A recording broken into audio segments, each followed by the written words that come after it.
Os fenícios são frequentemente considerados um povo um tanto misterioso. Durante muito tempo considerados uma civilização perdida devido à escassez de fontes escritas fenícias, esse antigo povo semita, que habitava as margens levantinas do mar Mediterrâneo no segundo e primeiro milênio antes de Cristo, só recentemente passou a ser mais conhecido por historiadores e pelo grande público. Geralmente conhecidos por seu estado talassocrático, ou seja, um estado com um império predominantemente marítimo, os fenícios construíram uma rede comercial ampla e complexa que se estendia por todo o mar Mediterrâneo, não apenas facilitando o intercâmbio na região, mas também tornando-se incrivelmente ricos nesse processo. No entanto, há muito mais sobre os fenícios do que apenas sua habilidade mercantil. Os artesãos fenícios produziam obras excepcionais, incluindo produtos de vidro exemplares e o prestigiado corante conhecido como púrpura de Tiro, usado por elites em todo o mundo antigo. Seu império comercial, pode-se argumentar, lançou as bases para o intercâmbio clássico no Mediterrâneo e no Oriente Próximo, que formaria o alicerce da civilização ocidental clássica, do tipo que mais prontamente associamos à Grécia e Roma antigas. Talvez o mais impressionante de tudo seja o alfabeto fenício, o alfabeto consonantal mais antigo conhecido no mundo. É desse alfabeto que derivam alguns dos alfabetos mais amplamente utilizados no mundo. Os alfabetos latino, cirílico, grego, hebraico e árabe parecem todos dever sua existência aos fenícios, já que seu alfabeto incrivelmente prático e facilmente adaptável foi disseminado pelo Mediterrâneo através de seu império comercial. Há muito mais sobre os fenícios do que você imagina, apesar da relativa escassez de fontes. Sua influência foi enorme, sua ascensão ao poder rápida e impressionante, e os ecos da civilização fenícia ainda podem ser percebidos hoje em dia. Espero que você consiga captar um pouco disso no vídeo de hoje, enquanto tentamos responder à pergunta: quem foram os fenícios? Os fenícios eram cananeus, nome dado a um conjunto de civilizações de língua semítica agrupadas nas margens mediterrâneas do sul do Levante durante o segundo milênio antes de Cristo. Claro, a palavra Canaã é frequentemente usada na Bíblia para se referir à Terra Prometida. Em termos étnicos, é um termo genérico para se referir aos diversos povos, tanto sedentários quanto seminomades, que habitavam o sul do Levante nesse período. Os fenícios eram, muito provavelmente, os sucessores dos cananeus da Idade do Bronze que viviam no que hoje é o sul do Líbano. No entanto, alguns historiadores acreditam que os fenícios podem ter migrado para suas terras no Levante. Heródoto, escrevendo no século IV a.C., afirmou que os fenícios se originaram da região do Mar Eritreu no início do terceiro milênio antes de Cristo. Estes, dizem eles, vieram do que é chamado de Mar Eritreu para este nosso mare, tendo se estabelecido na terra onde ainda hoje habitam, logo começaram a fazer longas viagens pelo mar. Estrabão, o geógrafo grego que escreveu no século I a.C., ecoou a visão de Heródoto. É deste lugar que os fenícios partiram para se estabelecer nas margens do Mediterrâneo. A civilização de Dilmun realmente floresceu no que hoje é o Bahrein, do final do terceiro milênio ao segundo milênio antes de Cristo, e essa cultura já foi sugerida como um possível ancestral dos fenícios. No entanto, também foi apontado que as datas não se alinham muito bem e que, durante o início do terceiro milênio, quando supostamente ocorreu a migração dos fenícios, não há evidências de ocupação no Bahrein. A análise genética também não é exatamente conclusiva. Um estudo de 2017 descobriu que as populações libanesas atuais derivam a maior parte de sua ancestralidade das populações cananeias, o que implica um alto grau de continuidade genética e sugere que os fenícios eram habitantes nativos do Levante. No entanto, um estudo de 2021 encontrou semelhanças significativas entre a história genética dos antigos levantinos e os habitantes modernos da Arábia. Dito isso, a maioria dos estudiosos tende a considerar que os fenícios foram o resultado de milênios de continuidade populacional no Levante. A cultura fenícia provavelmente se desenvolveu a partir da cultura gassoliana, um povo caracterizado por pequenos assentamentos de agricultores que haviam migrado para o sul do Levante vindos de regiões mais ao norte. Essa cultura gassoliana existiu durante o período calcolítico, do meio do quinto ao meio do quarto milênio antes de Cristo, e precedeu a Idade do Bronze.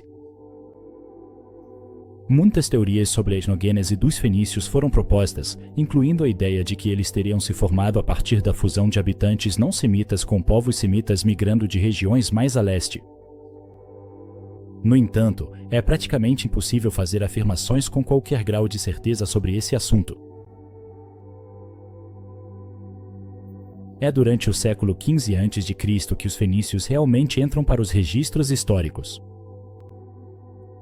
Durante o reinado do faraó conquistador Tutemés III, as cidades fenícias do Levante foram colocadas sob controle egípcio, juntamente com toda a Síria. O território fenício proporcionava aos egípcios duas coisas: rotas comerciais para o interior do Oriente Médio, facilitando o intercâmbio com a Mesopotâmia, e um fornecimento constante de madeira. As florestas de cedro e abeto que abundavam ao longo da costa fenícia eram quase totalmente inexistentes no próprio Egito. Nesse momento, as cidades fenícias, sendo as mais importantes Tiro, Sidom, Beirute e Biblos, passaram a ficar sob domínio egípcio. No entanto, os faraós parecem ter governado seus súditos fenícios de forma relativamente branda. As cidades fenícias eram essencialmente autônomas, com suas próprias organizações políticas e empreendimentos comerciais. Elas também aparentemente competiam entre si, especialmente no sentido comercial. As cartas de Amarna, uma série de cartas em tabuletas cuneiformes trocadas entre o Egito e a Fenícia, apontam para isso. Por exemplo, na carta 105, o rei de Biblos, Ribada, reclama ao faraó Akenaton que 2 de seus navios mercantes foram confiscados pelo governante de Beirute. Apesar dessa competição acirrada, todas as cidades fenícias lucraram com a supremacia egípcia, que facilitou um mercado interno próspero de mercadorias. Navios fenícios traziam produtos do exterior, e a demanda pelo cedro fenício era constante. Tiro, Sidom, Beirute, Biblos, Arvad e as outras cidades fenícias como Baalbek, Sarepta e Sumer prosperaram e enriqueceram. Vale a pena dedicar um momento para destacar a importância da construção naval fenícia. Por volta de 1200 a.C., os fenícios já haviam desenvolvido técnicas sofisticadas de construção naval, capazes de produzir grandes navios mercantes, embarcações com quilha e juntas de encaixe extremamente robustas, uma técnica que permaneceu como padrão até o período romano posterior. Eles também faziam uso de velas com braçadeiras. Braçadeiras são cabos usados para moldar e arriar as velas de um navio, sendo cruciais para navegar contra o vento, aumentando assim a velocidade e a eficiência. Foi essa habilidade naval fenícia que facilitaria sua ascensão para se tornar a principal potência mercantil do antigo Mediterrâneo. Depois veio o período de agitação social e política conhecido como colapso da Idade do Bronze Tardia, uma época em que as economias palacianas da Grécia micênica e do poderoso Império Hitita colapsaram completamente. A razão exata para essa instabilidade generalizada é amplamente debatida, embora fatores ambientais como seca, pestilência e erupções vulcânicas, assim como migrações em massa de grupos como os gregos dórios e os povos do mar, estejam entre as teorias mais populares. Na verdade, esse período de convulsão social provavelmente plantou as sementes para a ascensão dos fenícios em todo o Mediterrâneo. Na atmosfera febril dos séculos XII e a.C., com o poder tradicional de grandes impérios como o Egito e a Síria severamente enfraquecido, e as outrora poderosas culturas palacianas gregas e da Anatólia tendo se desintegrado em políticas de pequenos vilarejos isolados, os fenícios se viram com uma autonomia muito maior e a oportunidade de projetar seu poder para o oeste. Seja por sorte ou por pagamentos astutos aos povos invasores, os fenícios parecem ter saído praticamente ilesos do caos do colapso da Idade do Bronze Tardia, no século XII a.C. Preenchendo o vácuo de poder criado pelo colapso da Idade do Bronze Tardia, os fenícios usaram sua considerável habilidade marítima para criar um império comercial incrivelmente próspero, fundando portos, armazéns e mercados ao longo das margens do Mediterrâneo. Voltaremos ao comércio fenício em mais detalhes mais adiante, mas basta dizer por enquanto que os fenícios dominaram o comércio mediterrâneo por séculos, entre 1200 e 800 a.C. Biblos e Sidom parecem ter sido as maiores cidades inicialmente, embora a sorte de todas as cidades fenícias tenha oscilado ao longo dos séculos. Na verdade, foi a cidade de Tiro que liderou o caminho quando se tratou do estabelecimento de colônias fenícias por todo o Mediterrâneo. Fundadas para facilitar a expansão das operações comerciais fenícias, as colônias eram tipicamente assentamentos bastante pequenos, raramente com mais de 1000 habitantes. Assim, as colônias fenícias geralmente não expandiam seu controle territorial muito além dos limites da cidade. Uma exceção notável é, claro, Cartago, fundada por colonos de Tiro em 814 a.C., que cresceu até se tornar uma grande metrópole e até criou seu próprio império ao estabelecer uma hegemonia sobre outras colônias fenícias no Mediterrâneo Ocidental. As colônias, uma vez estabelecidas pela cidade-mãe, eram essencialmente autônomas, responsáveis por sua própria administração e assuntos, embora o pagamento de tributos normalmente fosse enviado de volta à cidade-mãe em intervalos regulares. As primeiras colônias fenícias foram fundadas nas ilhas de Chipre e Creta, com uma lenta expansão para o oeste em direção à Sicília, Córcega, Sardenha e Ilhas Baleares, além de ao longo da costa do noroeste da África. Houve até alguns assentamentos estabelecidos na Península Ibérica e além do Estreito de Gibraltar, na costa atlântica. A colonização era realizada em competição com as cidades gregas, que também estavam ocupadas estabelecendo assentamentos, embora conflitos armados reais entre cidades gregas e fenícias fossem bastante raros. Embora fossem um conjunto de cidades independentes e muitas vezes rivais, os fenícios, como coletivo, representavam uma entidade política poderosa durante a Idade do Ferro. Tendo se livrado da hegemonia egípcia, eles conseguiram criar acordos comerciais em seus próprios termos. Sua ascensão ao poder também foi notavelmente pacífica. Parece que nenhuma das cidades fenícias tentou seriamente submeter as outras cidades-estado ao seu domínio por meios militares e, assim, criar um Estado fenício unificado. Isso talvez também se deva ao fato de que, como uma talassocracia, um império marítimo com cidades agrupadas em regiões costeiras, os fenícios simplesmente não tinham mão de obra suficiente para sustentar um grande exército. Foi essa relativa fraqueza militar que acabou sendo a ruína final das cidades-estado fenícias, como veremos mais adiante neste vídeo. No entanto, por agora, vamos nos voltar para uma análise da sociedade e cultura desse povo do Levante. Politicamente e culturalmente, os fenícios estavam organizados em torno da instituição da cidade-estado e centros urbanos autônomos, que normalmente exerciam controle sobre seus arredores territoriais imediatos. As cidades-estado fenícias também eram monárquicas, especialmente no segundo milênio antes de Cristo. Nesses primeiros estágios da civilização fenícia, os monarcas detinham um poder quase ilimitado sobre os assuntos comerciais, políticos e religiosos de uma cidade. Com o passar dos séculos, as cidades-estado fenícias parecem ter desenvolvido instituições democráticas, como conselhos de anciãos e assembleias populares. Isso levou à conclusão de que as cidades-estado fenícias eram de natureza proto-democrática.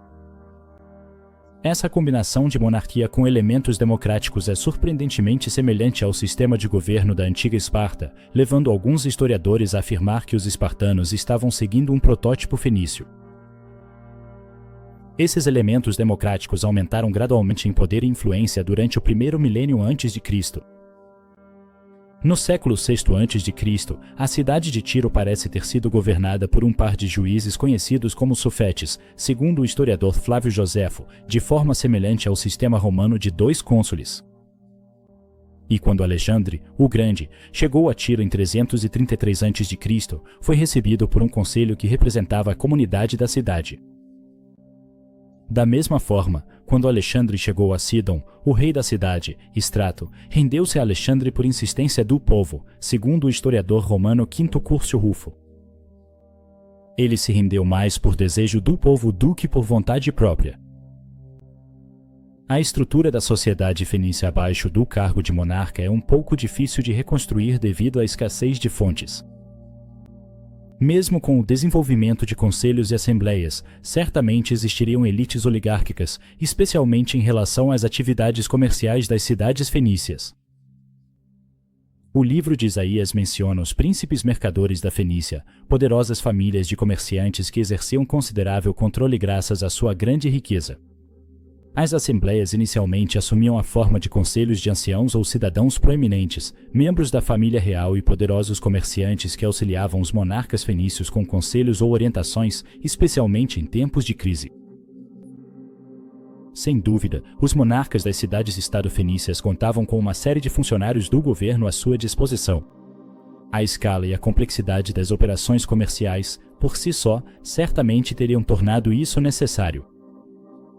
Um sistema jurídico bem desenvolvido e sofisticado também deve ter existido para facilitar o vasto império comercial fenício. Aristóteles, escrevendo no século IV a.C., destacou a importância da riqueza na sociedade fenícia, ou mais especificamente, na cartaginesa. A política cartaginesa é muito elogiada e não sem razão. Pode ser comparada à espartana. É uma oligarquia com alguns traços democráticos. Dá grande importância à riqueza. Em Cartago, todos os cargos são comprados e vendidos. Além disso, é possível acumular vários cargos ao mesmo tempo. Essas são características negativas, mas o descontentamento do povo é amenizado por esquemas de emigração. O próprio sacerdócio, assim como em muitas outras civilizações antigas do Mediterrâneo, era outra classe importante na sociedade fenícia. Os monarcas fenícios frequentemente exerciam pessoalmente uma função religiosa, às vezes atuando como sumo sacerdote simbólico. Essa ligação entre realeza e sacerdócio ia ainda mais longe, e é provável que muitos sacerdotes fenícios fossem membros da família real ou talvez pertencessem a famílias mercantis proeminentes. As inscrições no caixão da rainha Batonon de Biblos indicam que seu marido era o sacerdote Pautibal. Batonon, mãe do rei Osbal, rei de Biblos, filho de Pautibal, sacerdote da senhora. A economia fenícia era centrada em um elemento fundamental, o comércio. As redes comerciais dos fenícios se estendiam por todo o Mediterrâneo.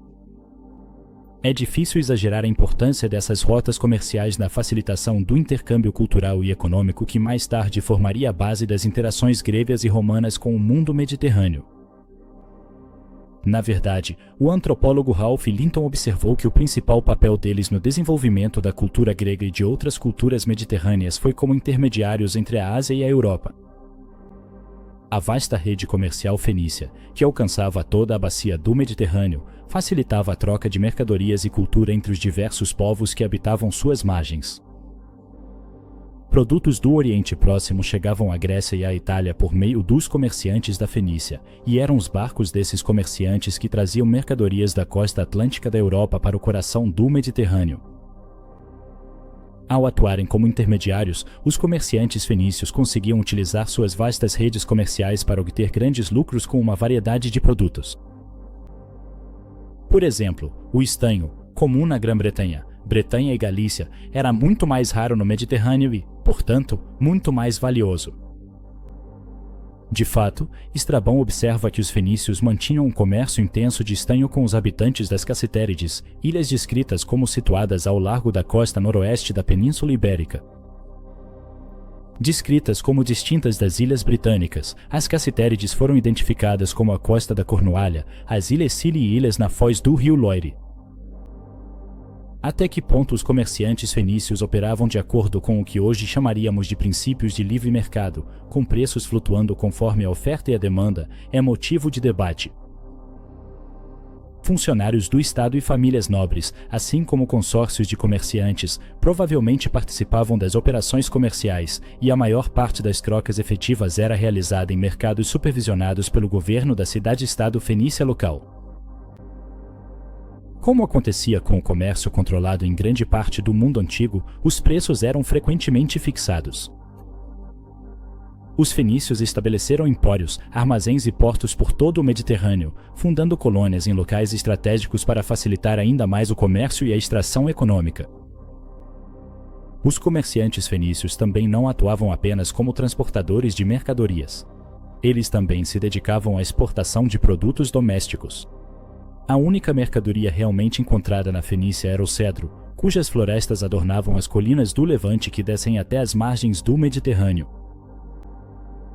Com sua grande altura e largura, o cedro é uma madeira excelente para a construção naval, e foi para esse fim que grande parte do cedro da Fenícia era exportada pelo rio Eufrates até a Mesopotâmia e descendo pela costa mediterrânea em direção ao sul, até o Egito. Nenhuma dessas regiões possuía uma fonte de madeira facilmente acessível. Não era apenas para a construção de navios que o cedro fenício também era utilizado, pois servia como material de construção. O rei Irão de Tiro forneceu ao bíblico rei Salomão cedro e abeto para a construção de seu templo em Jerusalém, de acordo com o primeiro livro dos reis. E o templo de Ártemis em Éfeso, uma das antigas maravilhas do mundo, possuía um telhado feito de cedro, embora não esteja claro se esse material veio especificamente de uma fonte fenícia. O arquiteto romano, Vitrúvio, simplesmente observa que a região era uma fonte de madeira de cedro. Além do comércio e da exportação de madeira em grandes quantidades, a economia das cidades fenícias era composta em grande parte por uma variedade de indústrias. A arte da fabricação de vidro, aprendida com os egípcios, foi ainda mais desenvolvida pelos fenícios, que criaram vidro transparente e opaco. Tiro, Sidon e Sarepta tornaram-se centros de produção especialmente importantes, produzindo uma enorme quantidade de pratos, copos, vasos, contas e joias, muitos deles com padrões elaborados, que depois eram exportados e vendidos por todo o Mediterrâneo. Os fenícios também eram particularmente famosos por seus têxteis, com linho do Egito e seda da Pérsia tecidos em finas vestimentas e exportados. Homero, que era bastante depreciativo em relação à ganância dos fenícios em sua Ilíada, ressalta que Paris presenteou Helena com tecidos preciosos criados pelas mulheres de Sidon. No entanto, o tecido fenício mais famoso certamente é o púrpura de Tiro ou de Sidon, um corante roxo marcante que variava do roxo mais profundo ao rosa vivo, e que os fenícios vendiam como um produto de luxo.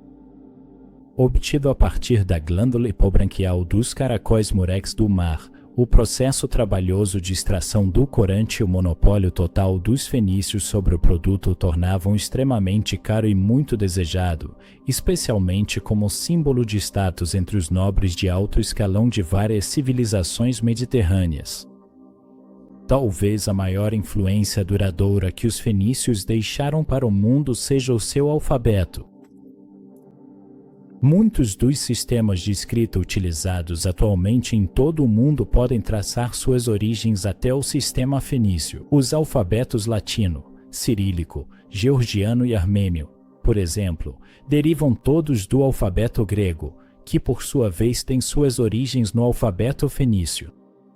Os alfabetos árabe e hebraico, ambos originados do alfabeto aramaico, por sua vez devem sua existência ao alfabeto fenício. As inscrições aramaicas mais antigas utilizam o alfabeto fenício. Sem dúvida, a ampla influência da Fenícia em todo o Mediterrâneo, em grande parte graças às suas colônias e comerciantes, foi responsável pela disseminação do alfabeto fenício e suas subsequentes adaptações. O próprio alfabeto fenício é o que se conhece como um abjado ou um alfabeto consonantal, ou seja, o alfabeto é composto apenas por consoantes, sendo as vogais inferidas pelo leitor. Também é notável o fato de ter sido o primeiro alfabeto a possuir uma direção de escrita definida, do lado direito para o esquerdo. Vamos dar uma olhada nas 22 letras do alfabeto fenício. Sua forma relativamente angular é fácil de perceber, o que as tornava fáceis de inscrever com um estilete, que provavelmente era o principal método de escrita. O alfabeto é um desenvolvimento direto do sistema proto-cananeu, que por sua vez deriva dos hieróglifos egípcios. Se colocarmos o alfabeto fenício lado a lado com os hieróglifos, podemos traçar as semelhanças entre os dois. As letras fenícias são, maioria, simplificação de seus equivalentes hieroglíficos. A simplicidade do alfabeto fenício era a força. Sua natureza fonética permitiu se adaptar-se facilmente à infinidade de línguas, e o número relativamente pequeno de letras fácil de aprender, levando a sua rápida adoção no Mediterrâneo como ferramenta útil para facilitar comércio e negócios. Em contraste, os complexos e técnicos sistemas de escrita cuneiforme e hieroglífico egípcio provavelmente exigiam um treinamento extenso para alcançar proficiência, restringindo esses sistemas a uma elite literária altamente educada. Os detalhes da própria língua fenícia são um pouco menos conhecidos. Sabe-se que o fenício era uma língua semítica cananeia e se desenvolveu no Levante, em torno das principais cidades de Tiro e Sidom. Como indicado por sua designação como uma língua cananeia, o fenício era muito semelhante ao hebraico, pelo menos nos estágios iniciais de seu desenvolvimento. Em um nível mais detalhado, a língua fenícia era composta por vários dialetos. Os dialetos de Biblos e Tiro-Sidônio foram identificados como exemplos principais desses. No entanto, se o fenício era uma língua distinta por si só ou simplesmente uma coleção artificialmente definida de dialetos que fazia parte de um conjunto mais amplo de línguas do Oriente Próximo, é difícil afirmar com certeza. Seja como for, os dialetos fenícios foram falados até cerca do século II a.C., e a atividade marítima fenícia espalhou a língua pelo Mediterrâneo. A língua púnica do Mediterrâneo Ocidental, um ramo do fenício falado em Cartago, sobreviveu até muito mais tarde, talvez até o século VI d.C. A religião fenícia, como muitos outros aspectos da cultura, estava sujeita a variações locais. Cada cidade-estado tinha seu próprio panteão de deuses, que formava a base da identidade religiosa específica. Havia muitas características comuns que nos permitem concluir que existia uma religião fenícia compartilhada por essas cidades-estado e seus habitantes. Assim como os fenícios navegadores demonstram as influências das civilizações vizinhas em sua produção artística e cultural, sua religião também foi moldada pelas crenças gregas, egípcias e mesopotâmicas. Infelizmente, detalhes sobre a religião fenícia são difíceis de encontrar devido à escassez de fontes escritas. Nenhum texto religioso fenício, se é que algum dia existiu, sobreviveu. Em vez disso, precisamos nos apoiar nos relatos de autores posteriores para construir um quadro do culto fenício. Escrito no século II d.C., o Phoenique História de Philon de Biblos atesta a natureza politeísta da religião fenícia, afirmando que os deuses eram forças divinas responsáveis pela criação e formação do mundo físico. Os deuses e sua relação com a humanidade, expressa principalmente através da instituição do culto, parecem, portanto, formar a base da religião fenícia. Ofertas aos deuses serviam para apaziguá-los e saciá-los. A negligência no dever para com os deuses poderia incorrer em sua ira. O sacrifício ritual de animais, óleo, vinho, flores, incenso e estátuas votivas era o método pelo qual os fenícios interagiam com seus deuses e refletia a estrutura de sua relação com o divino. Embora seja de Cartago em um período posterior, uma estela inscrita encontrada em Marsella descreve convenções e estipulações detalhadas para o sacrifício ritual, incluindo taxas a serem pagas, os participantes envolvidos no próprio ritual e até mesmo o método para dividir qualquer carne sacrificada. A possibilidade de que os fenícios praticavam sacrifício humano é amplamente debatida, baseando-se principalmente nos relatos de fontes gregas e romanas sobre a cidade de Cartago. Não está claro se as cinzas de bebês encontradas em urnas púnicas no norte da África, Sardenha e Sicília eram de fato sacrifícios humanos, ou se essas crianças morreram de causas naturais e tiveram seus restos oferecidos aos deuses de forma simbólica, provavelmente com a intenção de pedir novos descendentes. Curiosamente, a Bíblia nos dá uma pista sobre a existência de uma classe sacerdotal entre os fenícios. O primeiro livro dos Reis fazendo referência a 450 profetas de Baal e ao confronto deles com o profeta Elias. Ao invocar Baal, os profetas se envolvem em movimentos frenéticos, dançando, cantando e pulando. A tentativa é inútil e os profetas não conseguem mover seu Deus à ação, em nítido contraste com Elias. O relato sugere a existência de uma classe sacerdotal numerosa e ativa. Assim como na mitologia grega, os deuses eram dotados de características e emoções humanas, mas sua divindade e autoridade nunca eram negadas. Cada cidade fenícia teria seu próprio deus principal e um panteão de divindades associado. Muitas dessas divindades eram comuns em todo o território fenício. Melkart, deus supremo de Tiro, representava a monarquia, o mar, a caça e a colonização.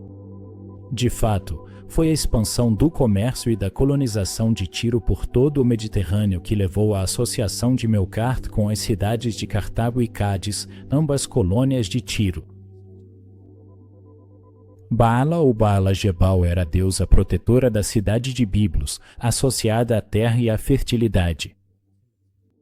Baala foi equiparada à deusa egípcia Ísis. Na cidade de Sidom, Baal parece ter reinado supremo, sendo o chefe do panteão, mas aparentemente um tanto distante do culto cotidiano. Em vez disso, a deusa da fertilidade Astarte é muito mais proeminente, aparecendo em inscrições e estátuas fenícias. Claro que, além dessas divindades proeminentes das grandes cidades fenícias, havia uma infinidade de deuses e deusas. O mais antigo dos deuses, foi descrito por Fílon de Biblos como possuindo 4 olhos e 4 asas, sendo facilmente comparado ao pai dos deuses gregos, Cronos. O deus Reshef comandava as tempestades e era responsável pelo fogo e pelos relâmpagos. Dagon, considerado o inventor do arado, era o deus do trigo. Vale ressaltar a multiplicidade de perspectivas da divindade no politeísmo fenício. Deuses e deusas frequentemente uniam vários atributos em uma só figura, e esses atributos e associações variavam por todo o território fenício. Por exemplo, Astarte, protetora da dinastia, deusa do mar e, ao mesmo tempo, a divindade responsável pela sexualidade e fertilidade. Em Biblos, ela está intimamente associada a Baal, em Tiro, a Melkart e em Sidom, ao deus curador Exum. Os centros comerciais espalhados pelas margens do Mediterrâneo abrigavam uma grande variedade de povos diversos, gregos, fenícios, egípcios, sírios, anatólios, cada um trazendo seus próprios deuses. É fácil perceber como esse ambiente poderia levar a práticas híbridas e a interação fluida entre diferentes divindades e rituais. A arte fenícia parece ter sido uma espécie de amálgama de muitos estilos culturais diferentes, refletindo as influências dos povos vizinhos e da natureza marítima das cidades-estado fenícias. Estilos do Egeu, do norte da Síria, de Chipre, da Assíria e do Egito podem ser encontrados nas obras artísticas fenícias, que incluíam trabalhos em madeira e metal, entalhes em marfim e têxteis. O valiosíssimo corante púrpura obtido dos caracóis murex era o auge da produção têxtil fenícia. Peças ornamentais de pequeno porte parecem compor a maior parte da produção artística fenícia. Embora esculturas de grande porte tenham sobrevivido, elas são raras. Monumentos esculpidos ou estelas são mais comuns. Um exemplo de Amrit, datado entre os séculos VI e IX a.C., mostra a influência das culturas vizinhas na arte fenícia, com uma figura usando um cocar egípcio e a inclusão do clássico motivo assírio de um leão em pé sobre uma montanha.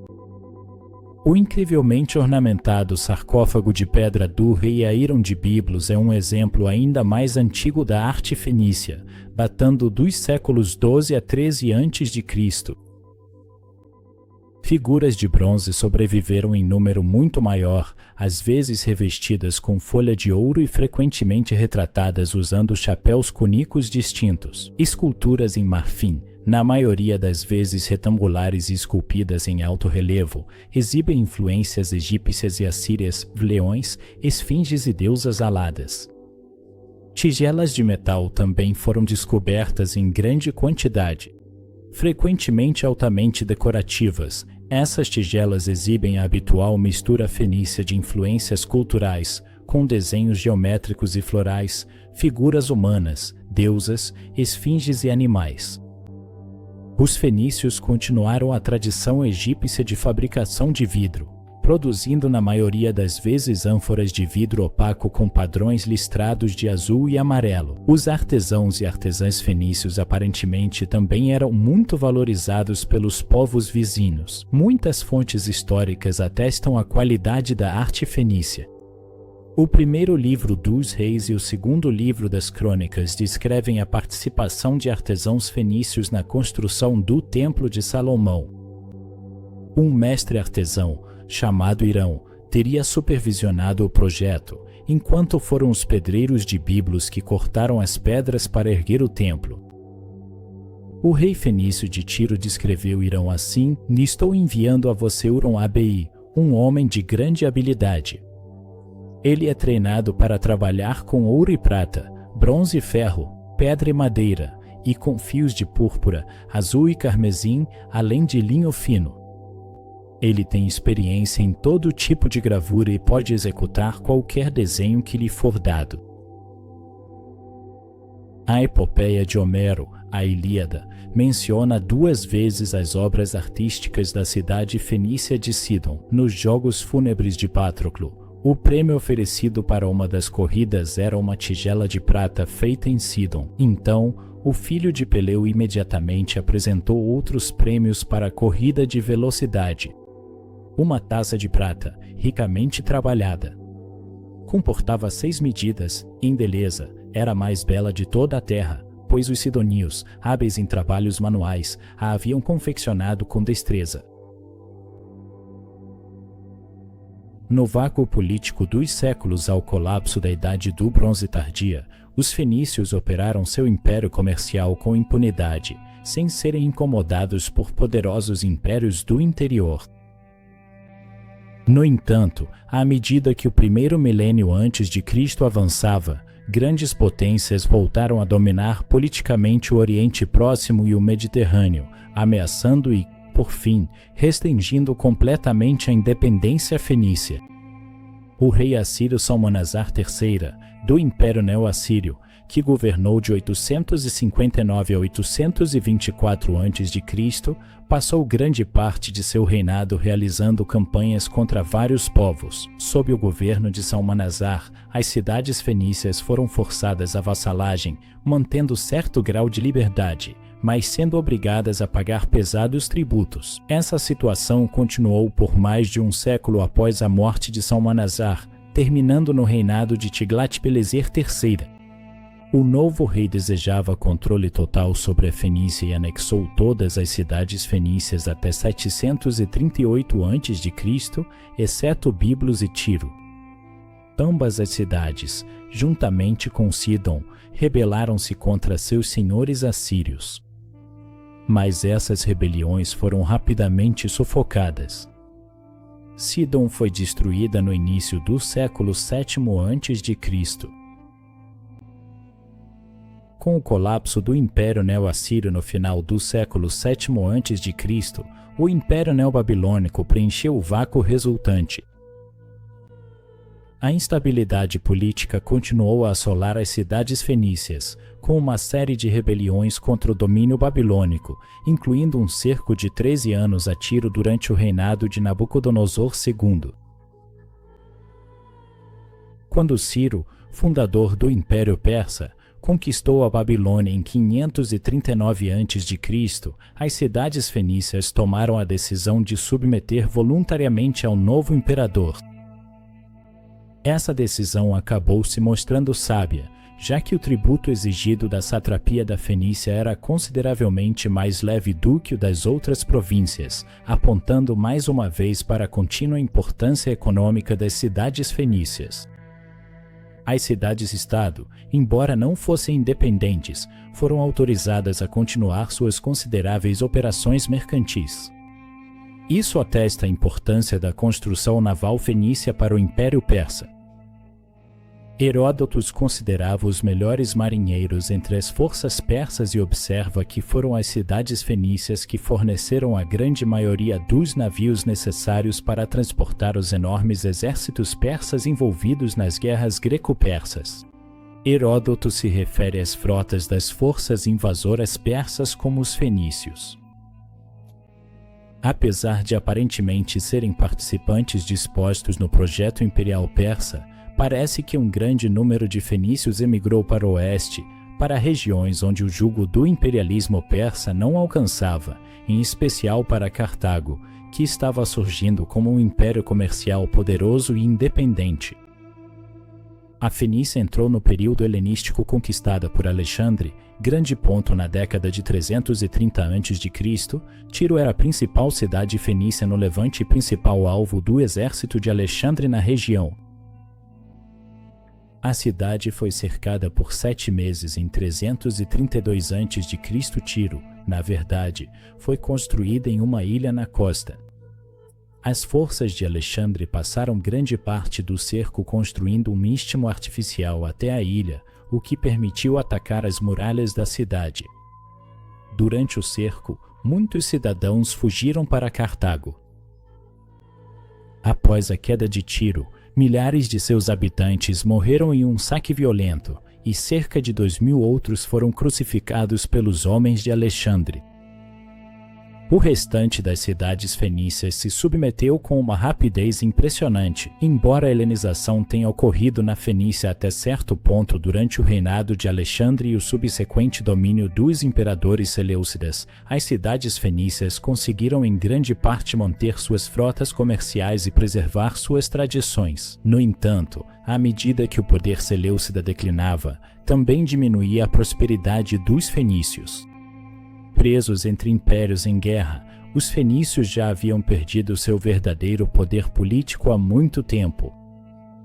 A anexação da região pela República Romana sob o comando do general Pompeu e a absorção das outrora grandes cidades-estado fenícias na província da Celecíria encerraram formalmente um declínio que havia começado séculos antes. Claro, a antiga e poderosa Fundação Tíria de Cartago, uma cidade-estado marítima de grande influência no Mediterrâneo, teve um fim muito mais violento e dramático nas mãos da crescente e implacável República Romana, sendo totalmente e brutalmente destruída em 146 a.C., no auge das sangrentas e prolongadas guerras púnicas que duraram décadas e moldaram o destino do mundo antigo.